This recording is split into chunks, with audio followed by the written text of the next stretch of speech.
ഇന്ന് ചെയ്യാൻ പോകുന്നത് ഒരു സ്വാദിഷ്ടമായ കറിയാണ്. ഈ 3 സാധനം ചേർത്തിട്ടാണ് ഇന്ന് ഞാൻ കറി വയ്ക്കുന്നത്. തക്കാളി, സവാള, പച്ചമുളക്. ഇത് ഞാൻ ഇനി അരിഞ്ഞിട്ട് കാണിക്കാം. അരിഞ്ഞ് കഴിഞ്ഞിട്ടാണ് കാണിക്കുന്നത്. അതേപോലെ സവാള നമ്മൾ എടുക്കുമ്പോൾ സവാളയുടെ ഈ ഭാഗം നമ്മൾ എടുത്ത് കളയണം.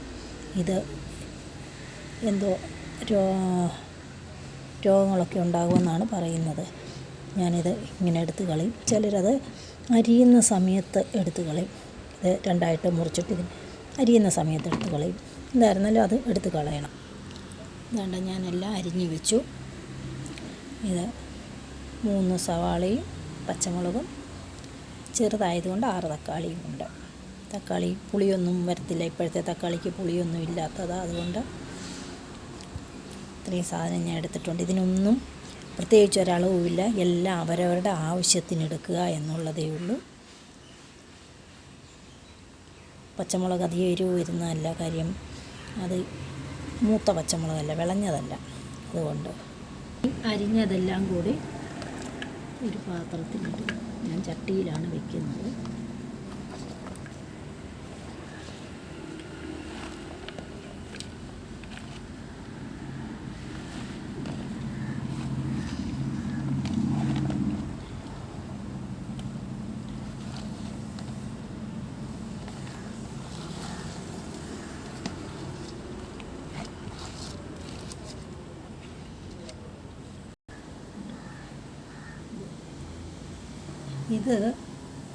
ഇത് തേങ്ങ അരച്ചതാണ്.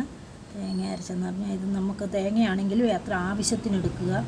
എത്ര വേണമെന്ന് വെച്ചാൽ തേങ്ങയും ജീരകവും ഇച്ചിരി മഞ്ഞളും മുളകും കൂടെ, മുളക് അധികം വേണ്ട, ഒരു ശകലം മഞ്ഞളും മുളകും കൂടി ചേർക്കുക. അവിയലിൻ്റെ അതേ അരപ്പ് അരച്ച് അതും കൂടെ ഇതിൽ ചേർക്കുക.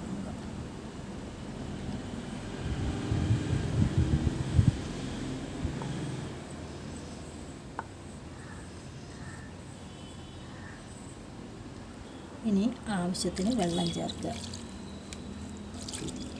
ഒരുപാട് ചേർക്കേണ്ട, ആവശ്യം കുറച്ച് മതി. അതിന് വേണ്ട ഉപ്പും കൂടി ചേർക്കുക. ഞാൻ കല്ലുപ്പാണ് ചേർക്കാറുള്ളത്. അതുകൊണ്ട് ആവശ്യത്തിന് ഉപ്പും കൂടി ചേർത്ത് ഇത് വെന്ത് കഴിഞ്ഞിട്ട് നോക്കിയിട്ട് മാത്രം ബാക്കി ചേർത്താൽ മതി. ഇനി ഇതെല്ലാം ഇളക്കി യോജിപ്പിച്ച് അടുപ്പത്ത് വെച്ച് വേവിക്കുക. വെന്തതിന് ശേഷം ഞാൻ കാണിക്കാം.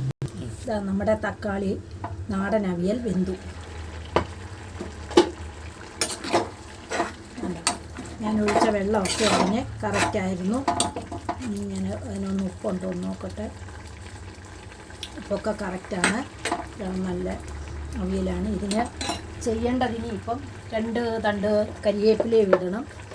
ആവശ്യത്തിന് പച്ച വെളിച്ചെണ്ണയും ഒഴിക്കണം. മറ്റൊന്നും ചെയ്യണ്ട. വളരെ നല്ല അവിയൽ. നിങ്ങൾ വിചാരിക്കും 2 തക്കാളിയും ഒരു സവാള ഇട്ടാൽ എന്തോ രുചി വരും. പക്ഷേ ഇതിൻ്റെ രുചി നല്ല രുചിയാണ്. ഒരു പ്രാവശ്യമെങ്കിലും ഒന്ന് വെച്ച് നോക്കിയിട്ട് നിങ്ങൾ അതിൻ്റെ അഭിപ്രായം പറയണം. എല്ലാവരും ഇത് ഒന്ന് വെച്ച് നോക്കുക. എൻ്റെ ചാനൽ ഒന്ന് സബ്സ്ക്രൈബ് ചെയ്യുക, ലൈക്ക് ചെയ്യുക. എന്നെ ഒന്ന് നിങ്ങൾ പ്രോത്സാഹിപ്പിക്കുക.